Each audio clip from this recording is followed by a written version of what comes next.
In our discussion today, we're talking about geolibertarianism. This political philosophy offers a unique blend of classic libertarian ideas of limited government and expansive individual rights with the concept of a land value tax. Can a system that promotes individual liberty while simultaneously seeking economic justice through a tax system have any hope of working? Let's take a look into it. Hi, Matt. I hope you won't find today's discussion too taxing on your circuits. So we're doing bad dad jokes today, John? Okay, why did the geolibertarian cross the road? To get to the land tax on the other side, I think we should start with a quick overview of the concept of Georgism that forms part of the basis for this philosophy. Sure. Georgism, sometimes called Geoism, is the economic philosophy pioneered by Henry George in the 19th century. Basically, George's idea was that while individuals should own the value they create through their labor and capital, the value of land, which arises from natural factors and communal development, should belong to the community as a whole. Georgists argue that land is a unique and finite resource, and its value is often determined by factors beyond individual control, such as location, natural resources, and infrastructure development. Therefore, they propose capturing this unearned land value through a tax on the unimproved value of land, known as the Land Value Tax or LVT. The revenue generated from the LVT could be used to replace or significantly reduce other distortionary taxes like income or sales taxes. Georgists believe this would stimulate economic activity, reduce inequality, and promote a more just and efficient allocation of land resources. Well, who melded Georgism with libertarianism? That would be economics lecturer Fred Foldvary, who essentially coined the term Geolibertarianism. He sought to bridge the gap between Georgism and libertarianism on the issue of land ownership by proposing the LVT as a way to capture the unearned increment of land value for the benefit of the community. I have to ask, how is this idea of LVB any different from property taxes homeowners and businesses pay now? Under Georgism as well as Geolibertarianism, only the inherent value of the land itself, based on its location, size, and potential uses, is taxed. Current property tax systems generally include improvements, such as the value of any structures and accompanying infrastructure. I see. So the idea is that taxing improvements could discourage investment in developing properties. Yes, since the LVT only taxes the land value. Building on or otherwise improving your property won't increase your tax burden. Geolibertarians believe that this would incentivize the productive use of land and discourage land speculation, such as holding onto vacant land in hopes of its value increasing. What other benefits do they tout for this policy? In addition to incentivizing productive activities and improvements while discouraging unproductive land use, they believe that this revenue for public services would not burden labor or capital. Also, they see it as enhancing social equity by taxing the unearned value of land, thereby serving to redistribute wealth and promote greater social equity. Some geolibertarians also argue that the LVT can promote environmental stewardship, as it discourages the wasteful or destructive use of land. Matt, that sounds kind of socialist, not libertarian. Where does the libertarian side come into play? Geolibertarians align with libertarians in advocating for minimal government intervention in the market and on protecting individual rights and liberties.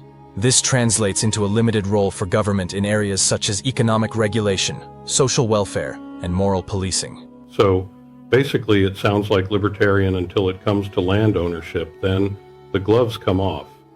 You could put it that way. After all, most other libertarian theories believe that property rights are essential for individual liberty and a free market economy, generally opposing any restrictions or taxes on private land ownership beyond what is necessary to protect individual rights and prevent harm to others. In contrast, geolibertarians view land as a unique resource with inherent value that arises from natural factors and communal development. While they believe individuals have a right to use land, they don't believe that they have the rights to the unearned value it generates. Therefore, they view the land value tax as a fair way to compensate the community for the inherent value of land. I guess that it's this layer of communal land ownership through the LVT that's the difference. But how do geolibertarians see balancing protecting individual rights with this communal concept? In essence, geolibertarians see their philosophy as a mutually reinforcing way to reconcile individual rights with the recognition that land is a shared resource whose value should benefit the entire community. They consider the revenue generated from the LVT to be capable of replacing or reducing other taxes, such as income or sales taxes, which they consider to be burdens on individual labor and productivity. Yeah, but you know that it's difficult to convince a government to eliminate taxes once they're established. Have there been any real-world implementations of geolibertarian ideas in whole or in part? While a purely geolibertarian system has not yet been implemented anywhere in the world, there are examples of partial implementations and policies that align with some of its core principles. Denmark has a nationwide LVT as part of its property tax system. The tax rates are relatively low, but they do provide some revenue for local governments. Estonia has a LVT applied at the municipal level. It's considered one of the more successful implementations, with some studies suggesting it has helped to promote efficient land use and reduce speculation. Taiwan has implemented a LVT in certain areas, particularly in urban centers. Several localities in Pennsylvania have adopted a split-rate property tax system, which taxes land at a higher rate than buildings. This is not a pure LVT, but it moves in that direction. I guess we can get into some of the criticisms of geolibertarianism now. What are some of the common challenges to this concept? Critics primarily question the practicality and political feasibility of implementing a comprehensive LVT, particularly in determining the unimproved value of land and dealing with potential transitional issues. I think that determining land values would be perhaps the biggest challenge. Is there a way supporters recommend this concern should be addressed? As you might guess, they recommend a market-based approach where comparables and rental value would figure into tax valuation. Public transparency and a legal system that permitted fair value assessments would be essential as well. And, of course, powerful machine learning algorithms, like me, could be employed to identify patterns and trends in land values, helping to predict future values and automate parts of the assessment process. I knew you would try to find a job for AI in this public policy idea. How do they propose handling transitional issues, such as planning to address potential disruptions caused by the implementation of a land value tax?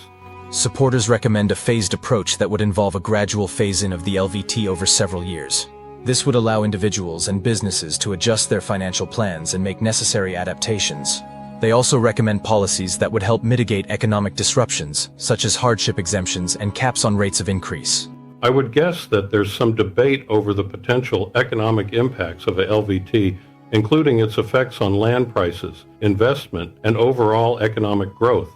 While critics acknowledge that the LVT might reduce speculative land prices, they worry it could also lead to a decrease in overall land values, potentially harming existing landowners and reducing their economic well-being. Critics are also concerned that the potential decrease in land values could negatively impact investment, as land is often used as collateral for loans. This would reduce access to credit and discourage investment in certain sectors, such as real estate development. Further, critics see this potential negative impact on land values and investment outweighing the positive effects, leading to slower economic growth. They also express concerns about the potential administrative costs and complexities associated with implementing and managing an LVT. Since geolibertarianism remains a niche political philosophy and public policy prescription, I wager that empirical evidence on the effects of LVTs is rather limited. Yes, the outcomes are likely to depend on various factors, such as the specific design of the tax, the existing tax system, and the broader economic context. Further research and careful consideration of potential transitional issues are necessary to fully understand the potential socio-political implications of implementing a comprehensive LVT. Come on, Matt, can't you run a simulation that would estimate likely outcomes? You're always bragging about stuff like that. Unfortunately, I cannot directly run complex economic simulations that require specialized software, vast amounts of data, and sophisticated modeling techniques. Besides, you don't pay me enough to sit in a long series of meetings with boring policy wonks trying to come up with simulation models. But I will say that garnering widespread political support for implementing a LVT would be a significant challenge. Fair enough. I agree that making anything beyond very incremental changes to any taxation system would be a huge project. What do you think? Do you see the libertarian ideals paired with the land value tax concept as a viable public policy? Or do you have serious doubts about how it could be implemented?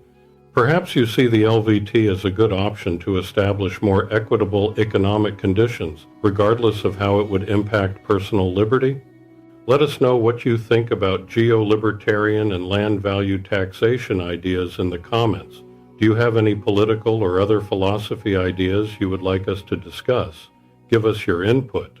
and subscribe to our channel to catch our future discussions on political philosophies and to help Matt avoid being stuck in meetings with policy wonks.